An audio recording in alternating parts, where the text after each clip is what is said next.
Hello, and welcome to this presentation about the New River Valley Passenger Rail Project. This presentation will introduce you to the Virginia Passenger Rail Authority, give an overview of the New River Valley Passenger Rail Project and the planning process, and discuss the open house. What is the Virginia Passenger Rail Authority? Our mission is to promote, sustain, and expand the availability of passenger and commuter rail service in the Commonwealth. Our vision is to deliver passenger rail service as an integrated, affordable, and convenient travel option that benefits all Commonwealth citizens. Our values are fostering leadership and public service.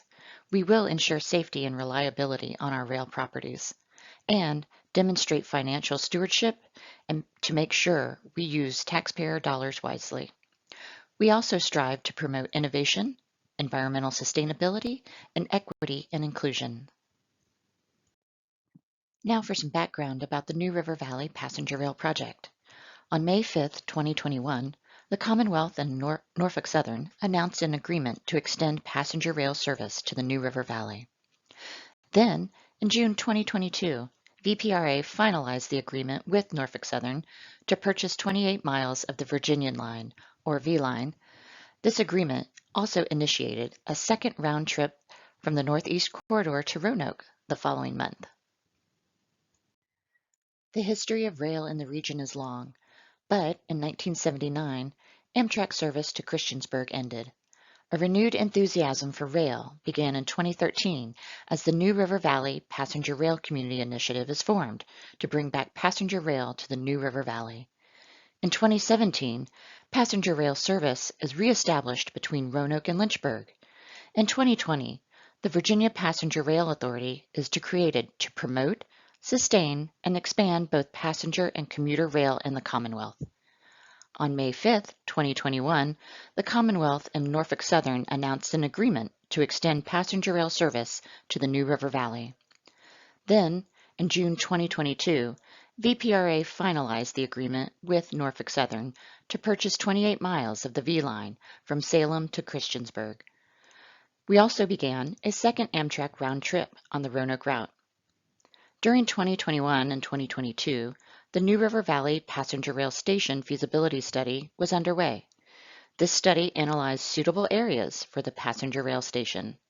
At the conclusion of the feasibility study, VPRA embarked on the New River Valley Passenger Rail Project to look at all the infrastructure needs, including track upgrades, bridge and tunnel improvements, as well as a layover facility where trains can be stationed overnight, and needed passenger improvements such as a boarding platform, station facilities, and other station infrastructure needs. Let's talk about the project development process. It all started with the idea to extend service to the New River Valley. The feasibility study was the first step in that process. It looked at suitable areas to locate a passenger rail station. In this graphic, we have two simultaneous processes, the environmental and engineering process.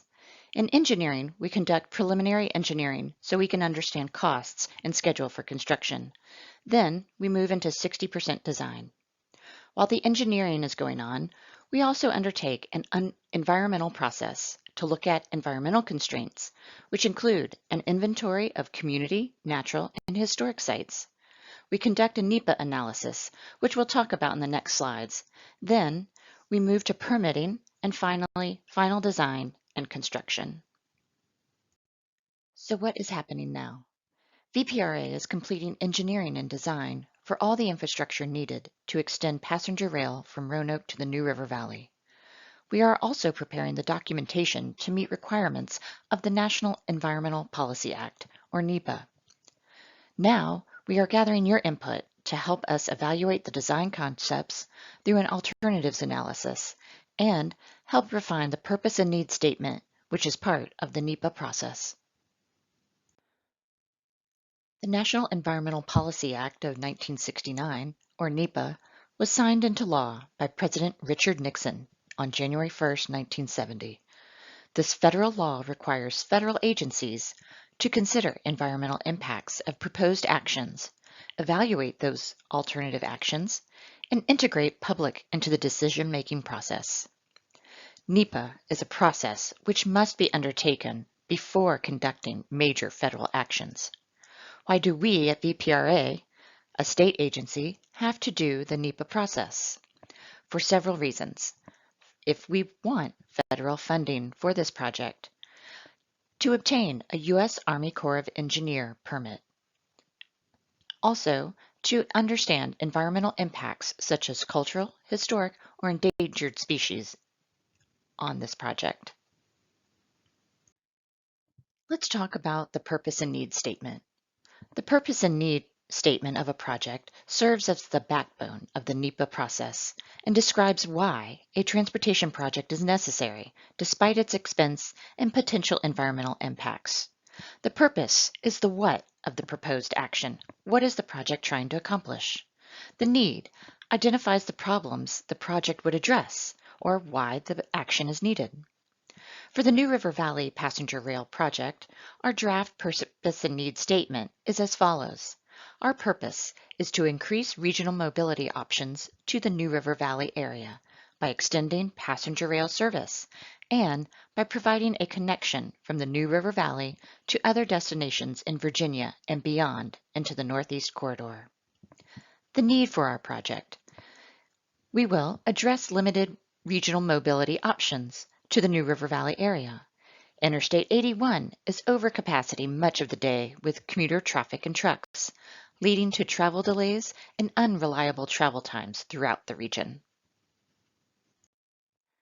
What are the necessary infrastructure improvements to bring service to the New River Valley? VPRA is focused on adding additional rail infrastructure to include a passenger rail platform, track work, a layover facility, and station infrastructure. We will also conduct safety improvements to 2 tunnels in the region. Additional safety improvements to the 28 miles of the V-line, including minor bridge repairs, rock slide fences, and at-grade crossings. Norfolk Southern is also leading improvements on the line. They will facilitate a 40-mile-per-hour passenger train speed through Roanoke Yard to the Salem crossovers. They will also perform track upgrades for increased synergy between freight and passenger rail traffic in the Roanoke Yard. And finally, Norfolk Southern will design and install positive train control, or PTC, from the Roanoke Yard to the New River Valley. There are 3 station site alternatives under consideration. Alternative A, we call the Cinnabar Road site. This site includes lots of improvements, including the Slate Hill Tunnel, a platform at Cinnabar Road, and a layover facility at Cinnabar Road as well. This alternative stays east of the Merrimack Tunnel and comes in at a cost of around $366 million with a potential start date in Q2 2028. Alternative B, which was reflected in the station feasibility study, is a mall site with a Cinnabar layover facility. Those improvements include Slate Hill Tunnel, Merrimack Tunnel, a connector track to the mall station site, as well as a platform at the New River Valley Mall and a layover facility at Cinnabar Road. Cost estimates are currently at $785 million, with a start date for service around Q2 of 2030. Finally, Alternative C is a hybrid between the 2 alternatives, a mall site with the Cinnabar layover facility and a temporary Cinnabar platform. Improvements for that include Slate Hill Tunnel, Merrimack Tunnel, the connector track, a platform at New River Valley Mall, a layover facility at Cinnabar Road, and a temporary platform at Cinnabar Road. This option was seen as a hybrid to allow service to get to the New River Valley by 2028, and then build a future full-service New River Valley Mall station in 2030. Cost estimates are currently at $951 million. The reasons for that are primarily because of the Merrimack Tunnel and connector track needed to get to the mall site. At the public open house, we have 4 stations. Information about VPRA, information about the project, necessary passenger rail infrastructure, and environmental considerations. You can ask staff questions to learn more. Also, don't forget to take our brief survey. Our survey is online, or you can request a paper copy as well. This survey will help us to evaluate the different design options and refine the project purpose and need. We'll be back in the spring to share the evaluation results and get your input on the preferred alternative. Thank you for joining us. We look forward to bringing passenger rail back to the New River Valley.